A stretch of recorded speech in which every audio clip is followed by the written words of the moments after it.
First of all, I wanted to start by saying congratulations on your victory today. Thank That you. was pretty convincing win from you guys, even though it went to the third map. Maps 2 and 3 were very clean. I wanted to start by asking, okay, so you guys faced GIANTX this week, and they're a team that haven't managed to score a win this split. However, they still managed to push teams to quite close series throughout the several weeks. You know, a lot of their losses were 1-2 losses. So, what was your game plan heading into this series against GIANTX? Did you guys have a specific plan in mind that you guys wanted to execute, or no, not really? Well, about them being not having won a game yet, it wasn't really something that we had in mind. If anything, it was something that like they needed to win this game to have a chance to go to playoffs even, and it was like if anything, we should expect an opponent that's gonna be better than usual, and like they're gonna have more drive, more hunger to win the game, and just about having a game plan. Yeah, I mean, we always have like something prepared against the enemy, and we had some adjustments or like some things we had to have in mind. But other than that, we were just like taking this game like it's another week and keeping in mind that they are really gonna come in like they need to win this game, and we need to be our A game instantly. I see, I see. Okay, could you take me through first the maps? Like you guys, obviously you lost Giants map pick on Lotus, but it was an extremely close series. You guys haven't played it since I believe week 1 against Navi, if I'm not mistaken. Mm-hmm. But you guys have shown massive improvements on the map. So, what have been sort of you guys' approach towards Lotus first of all that managed you guys managed to push GIANTX to such a close first map, even though that wasn't even your map pick. Yeah, well, first of all, the map week 1 where we played Lotus against Navi was like we kind of realized some issues we had with like what agents some people were playing and like some role issues because we were always good on Lotus as a team. Like before checks came in, Lotus was always one of our top picks, and when checks came in, it was still the same thing. But there were like small problems that we didn't really notice in scrims that like kind of came to bite us in officials, where like some like natural instincts that people would have on certain agents that just didn't happen in game, and like those like quick decisions that we needed just didn't come because people were just off rolls, and then we were kind of just juggling the map around with like we knew we were good on the map, but like against some opponents we didn't have enough time to change our own stuff because like for example against Heretics they're good on Lotus, Yeah. and we didn't have time to switch stuff around, so we just banned Lotus, and now against like Footballists, Gentle Mace, Giants, we had the map ready and we just kind of changed stuff around, and we didn't have too much prepared on it because again it's like changing comps between weeks, it's there's not too much time to do stuff, but Yep. we just try to kind of keep roles like natural again so that people just feel more comfortable on the roles, and then we're gonna play better because of that as well. I see. Yeah, because I was surprised you wouldn't Killjoy of all agents on the previous composition, and now you're back to Gecko again, so that Mhm. feels more natural.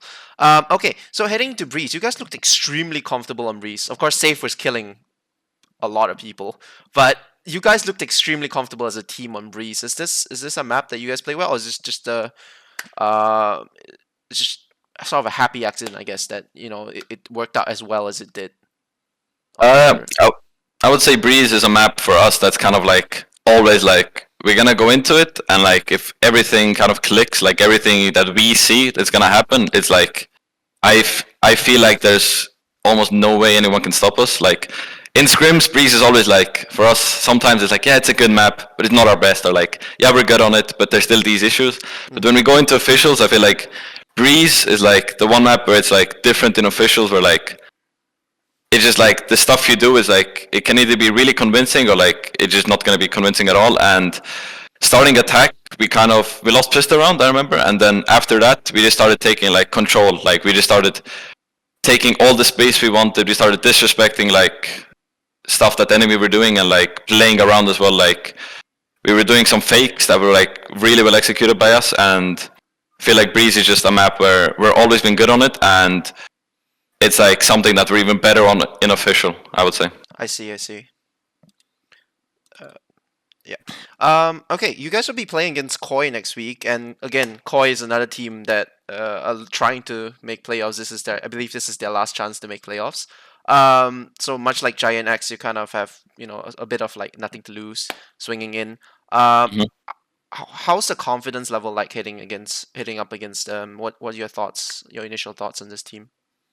I mean, now that we showed again that we can, like even this Lotus game, we should have closed it out, and it is what it is now. But like after this Giants game now, especially after Bees and Sunset, we're confident in our abilities, and like that Gentlemates game that happened, like we already went over what went wrong, and it was like we were too relaxed before the game. Like the week before the game, we were kind of just like too relaxed and like, oh, okay, well, on paper the hard games we had, we won already, and then it was like we can now, you know, take a step back and like we're gonna end top of the group, and we were like looking into the future, being too relaxed, and now Gentlemates was like a wake up call. Like that was like, this is gonna decide if we even make playoffs at all or if we're not gonna make playoffs. And it's good to see that we woke up for the Giants game now. Like we were completely awake, and if we just keep up the same work and we don't become too complacent now against Koi, then I expect the same results that we had against Giants. I see. Okay. I mean, we've seen since EMEA kickoff, the level of competition in Europe this year has skyrocketed to insane levels. In terms of on paper, like last year, you guys were good, but obviously to the outside world, Fnatic looked like they were dominating the league. This year, nothing like that. What are your current thoughts on sort of the level of competition in Europe, and the current meta and overall state of competitive Valorant currently? Just your overall take on it. I think that I feel like the region is at the best place it's ever been, sort of, because the amount of teams that have beat each other, or like one team beat this, but then they beat them, and like it just goes like around in circles where like you can find a team that lost to someone like 2-0, got completely stumped, but then beat another team that beat, like it's just like it's going round and round, and like it's really hard to predict what's gonna happen in some of these groups. Like especially in our group, I feel like from the outside, and even for us, I mean, it's still like it's hard for us to say who's gonna be the top 3 in our group now, and I think the reason why is because people are finding how to play to their strengths. They're finding like a lot of teams made like new roster moves with like a lot of young players coming in. Like me myself, you know, I'm still 18 and I came in like runner as well with me, like 2 rookies. We came into the scene like into Vitality, and like another team that did really good in kickoff that I think everyone has already given the credit for. But Heretics, I mean, they got 4 young players coming in. Like they completely revamped the team, and like they were really playing to their strengths. Like playing against them, it was kind of hard sometimes because they really play like as a unit. Like they have really good aim, and it's like really hard to like find a kill and then not get traded instantly. And I feel like more teams are abusing the fact that they can actually like fight back. Because I feel like last year, even though I wasn't here, I feel like the consensus was kind of that, okay, we're gonna play against Fnatic. Hopefully we beat them. If we don't, we don't. Like that's what we expect. Like this year is like every game against everyone. Like everyone has like this expectation that they're gonna win the game, and it's like really hard to predict what's gonna happen. Like even for me, it's hard to predict what's gonna happen in any game. Like watching other people play as well, like it's so hard to predict who's gonna win, because like I have this like idea in my mind who's good, who's bad, and then it's just never true. It's just like always ends up being wrong. Yeah, you have on your sort of idea in mind that this team should, in theory, be better. Yeah. But yeah, like you said, it's just that competitive.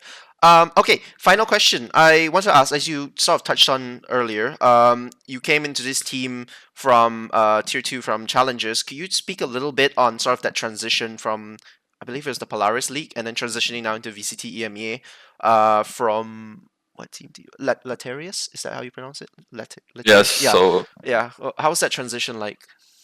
So yeah, it was Latarius was in Dach, and then before that, like there was like one split. But yeah, before that, I was playing in Polaris always, like the whole time. And I would say the transition was kind of like quick and really sudden for me, because I basically joined Vitality like as soon as I turned 18. I was here, and it was like kind of like the shift was really big. Like coming abroad to Berlin instantly when I turned 18, and then playing with higher standards, playing with the best players, like playing with like someone like Safe, for example, like one of the best players in the world. Like the shift, just going from like challengers being like playing against like some teams that are part-time, or like you yourself, you know, it's like you're not playing at the highest level yet. Like you're working towards it, but you're not there yet.